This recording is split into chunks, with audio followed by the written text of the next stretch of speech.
मेघालय की वादियों में हनीमून पर गया एक जोड़ा, लेकिन लौटे सिर्फ एक की शव और दूसरे बनी हत्याकांड की मुख्य खिलाड़ी।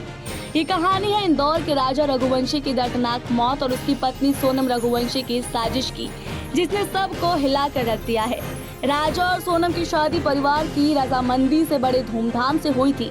राजा इस रिश्ते से बहुत खुश था, लेकिन सोनम के मन में राज कुशवाहा, जो उसके पिता की फैक्ट्री में काम करता था, उससे उसका अफेयर था और वो उसके प्यार में इस कदर पागल थी कि पति को रास्ते से हटाने की साजिश रच डाली। साजिश के लिए सोनम ने शिलांग को चुना।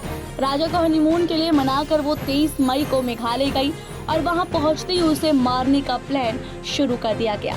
इसके लिए सोनम और राज ने इंदौर से 3 हत्यारे आकाश राजपूत, विशाल चौहान और आनंद कुर्मी को हायर किया।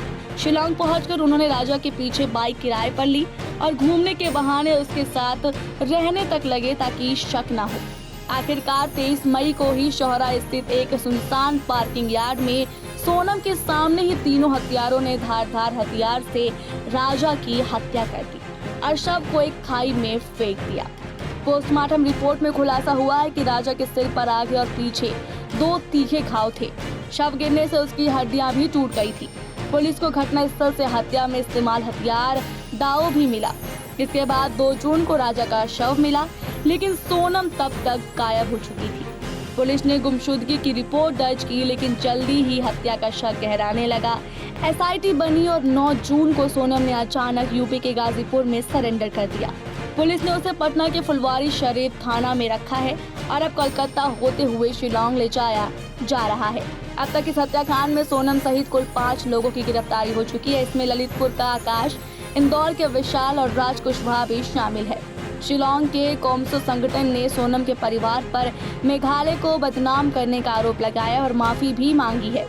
सबसे चौंकाने वाली बात यह है कि सोनम ने राज से कहा था, पहले मैं विधवा बन जाऊंगी, फिर तुमसे शादी करूंगी। यही सोचकर उसने पति की जिंदगी खत्म कर दी। ये मामला सिर्फ एक मर्डर मिस्ट्री नहीं है, बल्कि दर्शाता है कि प्यार और हवस जब मिलते हैं तो रिश्तों का खून किस हद तक हो सकता है। सोनम अब पुलिस हिरासत में और पूछताछ में कई और राज खुलने बाकी है। सवाल ये है कि क्या ये साजिश सिर्फ प्यार की थी या इसमें कोई और भी बड़ा प्लान छिपा था। आपको क्या लगता है, कमेंट बॉक्स में जरूर बताएं। ऐसी और खबरों के लिए बने रहिए हमारे साथ।